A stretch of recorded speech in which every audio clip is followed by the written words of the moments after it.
Okay, so I just want to briefly speak about something on the topic of disappointment, um, or, when you get your hopes up.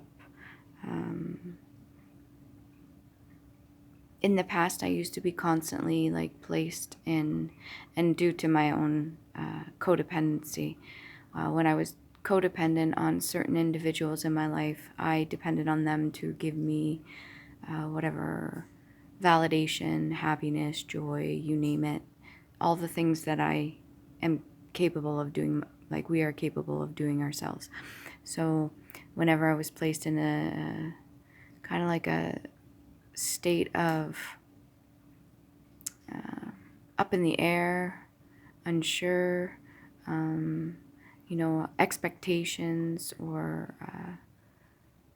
you get excited for a specific moment or something like that, and you're anticipating. When you anticipate something, and then all of a sudden, you're waiting, you're waiting, no matter what it is, and then it ends up in disappointment. Let's say it doesn't go the way you thought, or things fall through, or plans don't go accordingly. You name it. When we have expectations, obviously there's a great possibility there, 50-50 chance of it not playing out the way you thought, and that's okay.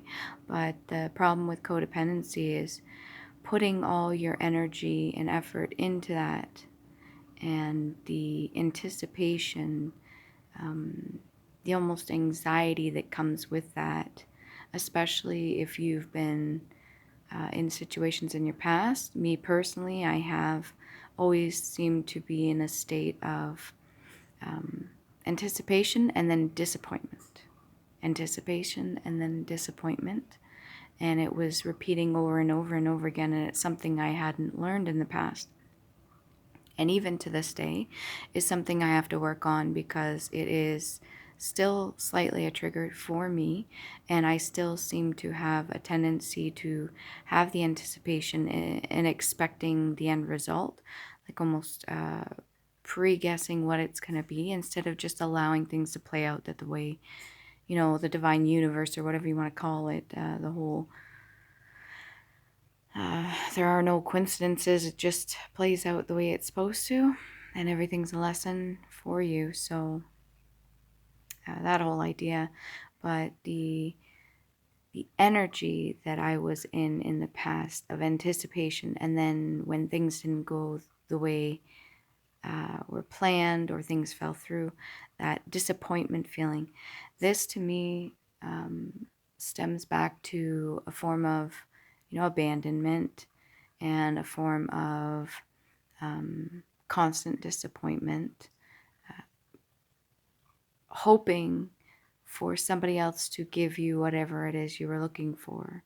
Because when you anticipate something, especially when it comes to another person and them following through and they don't, you are literally codependent on them providing something, whatever it may be, for you, instead of you doing it for yourself. Now, this is not an issue when it comes to relationships, and it's an equal give and take, or, situations that you have set up, events, whatever, meetings, you name it, and there is an agreement upon everybody to come together and do whatever they need to do, and it's working as a team, right? But when it comes to codependency, and you are literally just expecting something from an individual, per se, like getting together and they cancel plans or something like that, the expectation there, instead of just allowing things to play out, kind of like, yeah, if this goes well, great. If not, well, it's okay. Plan for something else that you have for yourself.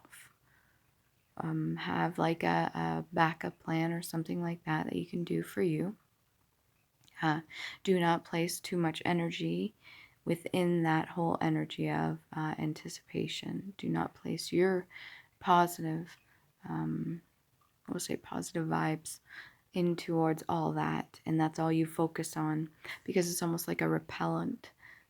Sometimes, especially when we really, really want something so bad, or we really are expecting or hoping for something so bad, it seems like it can have the opposite effect. It can actually be a repellent. But if you just let go of the idea of control, allow it to flow naturally, as water would too, the emotion, allow things to flow freely, like almost energetically, just releasing the control. And you'll find that you're a lot less disappointed when things don't go a certain way, or things don't head in a certain direction that you thought, or things change, and there's new things to look forward to and stuff like that. But definitely a control thing for me. It was an abandonment thing, and it was a being held in a constant state of anxiety, like almost anticipation, and then disappointment. And it was a constant thing. So now when it happens, even if it wasn't intentional, it still has a tendency to have a slight trigger with me, and it's something I need to work on still. And we all have little things like that we can take a look at to figure out where it comes from exactly. And it is a process. And there's nothing wrong with that. There's nothing wrong with taking a look at it, as long as you're not holding on to the negative energy. The moment you start thinking about a situation in the past instead of learning from it and holding on to an emotion or an energy that's negative, that's not serving you, is the moment where you become victim almost of your pains or your past or your traumas.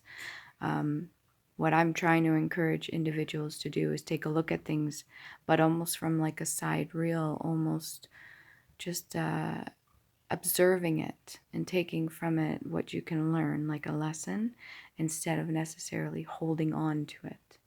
Because if you're holding on to it, then that's something you're not learning, and it's something you're not healing from. You become attached to that specific emotion or feeling. So instead, learn what lessons you can from it and then release it, if that makes sense.